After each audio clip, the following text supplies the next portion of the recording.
Dans le ciel moderne, une nouvelle génération d'avions change les règles de la guerre. Des appareils capables de réduire leur signature radar, de pénétrer des défenses parmi les plus sophistiquées au monde et de frapper avant même d'être détectés. Les avions furtifs ne sont plus seulement des machines de combat. Ils sont devenus des symboles de puissance, de dissuasion et de domination technologique. Si vous aimez les analyses géopolitiques et les grands sujets de défense, abonnez-vous et partagez cette vidéo pour ne rien manquer des enjeux qui façonnent le monde. Pendant des décennies, la supériorité aérienne reposait principalement sur la vitesse, l'armement et la maniabilité. Mais avec l'arrivée des technologies furtives, un nouveau facteur est devenu décisif: la capacité à rester invisible aux yeux des radars ennemis. La furtivité, souvent appelée technologie stealth, ne signifie pas qu'un avion disparaît totalement. Aucun appareil n'est réellement invisible. Il s'agit plutôt d'un ensemble de techniques destinées à rendre sa détection plus difficile, à réduire la distance à laquelle il peut être repéré et à donner à son pilote un avantage stratégique.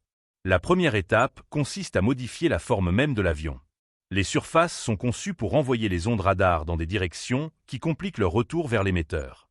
Les angles, les bords et la disposition des éléments extérieurs sont étudiés pour diminuer la signature radar. Les matériaux jouent également un rôle essentiel. Certains revêtements absorbent une partie des ondes électromagnétiques, limitant ainsi la quantité d'énergie renvoyée vers les radars. Chaque détail compte, des portes d'armement jusqu'aux entrées d'air des moteurs, tout est pensé pour réduire les traces détectables. Mais la furtivité ne se limite pas aux radars. Les ingénieurs cherchent aussi à diminuer la signature thermique produite par les moteurs, ainsi que d'autres éléments qui pourraient révéler la présence de l'appareil. Parmi les avions furtifs les plus connus figure le Lockheed Martin F-22 Raptor, développé pour obtenir une supériorité aérienne maximale. Son design combine discrétion radar, grande vitesse et capacités avancées de combat. Un autre appareil majeur est le Lockheed Martin F-35 Lightning II, conçu pour remplir plusieurs missions: combat aérien, frappe au sol, renseignement et coordination avec d'autres forces. Sa particularité repose aussi sur ses capteurs capables de fusionner une grande quantité d'informations pour offrir aux pilotes une vision plus complète du champ de bataille. La Chine développe également ses propres capacités avec le Chengdu JIS-20, un appareil destiné à renforcer ses capacités aériennes stratégiques. La Russie, de son côté, a développé le Sukhoi Su-57, présenté comme une réponse aux avions furtifs occidentaux.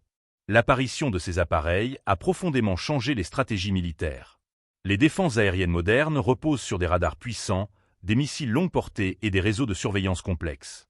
Pourtant, un avion furtif peut chercher à exploiter les failles de ces systèmes en approchant davantage avant d'être identifié. Cette évolution oblige les pays à développer de nouveaux moyens de détection. Certains radars utilisent différentes fréquences pour tenter de repérer des appareils furtifs. D'autres misent sur des réseaux de capteurs multiples capables de croiser les informations et de détecter des anomalies. Mais la question demeure: la furtivité est-elle une révolution permanente ou une avance temporaire? Les progrès de l'intelligence artificielle, des capteurs et des systèmes de défense pourraient progressivement réduire l'avantage des avions furtifs. La guerre aérienne de demain pourrait opposer non seulement des avions entre eux, mais surtout des réseaux complets de détection, d'analyse et de décision. Les avions furtifs représentent donc bien plus qu'une prouesse technologique. Ils incarnent une compétition mondiale où chaque nation cherche à maîtriser le ciel, à protéger son territoire et à imposer son influence.